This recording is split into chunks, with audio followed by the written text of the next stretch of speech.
Good morning. Ito pa-renew tawag passport. Bago lang tang naog sa bus. Nagbasta kay barato ra ang plite. Dali ra pod.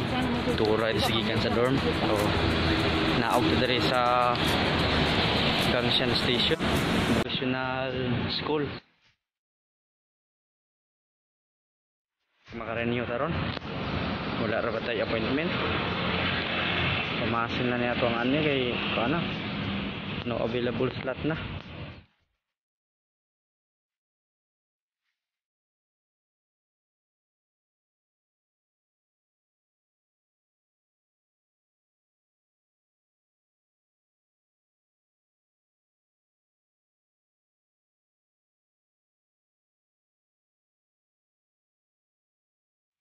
Doon tayo galing sa loob, so maraming tao. Priority na lang yung medyo malapit na. Halimbawa August, September, ganyan, unahin nila yan. Sabi nga yung isang staff to na yung August daw diretso na sa loob. So yung akin December pa naman, kaya binigyan pa ako ng schedule. Sa September pa ako. May nakasabay akong November na expire yung kanya. Babalik niya siya dito sa September din. May mas mauna siya ng pitsa sa akin. Subok na lang yung pagpunta ko dito. Baka sakali. So ayun nga, yun yung nangyari.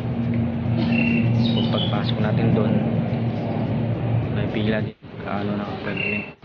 Ganun na lang gawin. Ganun na lang yung style ngayon, mga kabay. So kung magpapa-renew kayo ng passport, punta na kayo dito. Tapos tanong kayo pagdating dito sa office. Yung mga requirements pala, ito yun. Sabi din pala ng babae kanina, yung mga mag-expire ng January, February, March, huwag daw muna magpa-schedule ngayon kasi marami pang mag-expire ng October, November, December na hindi pa nakapagpa-renew. Baka daw by September ng kalagitnaan ng September may available na slot na sa online appointment. So kasi ganyan yung nangyari, may nakasabay ko kanina na pumunta, pinabalik na siya, hindi rin siya binigyan ng appointment. Sa mga pupunta pala dito, may advice ako na mas mabilis.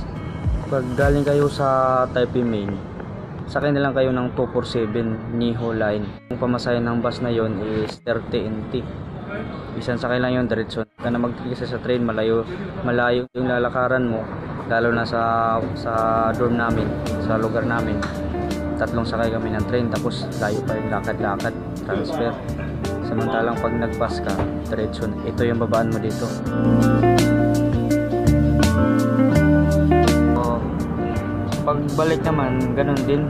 May 247 Niho Line din naman dito na papuntang Taipei. So ganun na din sakyan mo. Palit sa kabila, tatawid ka.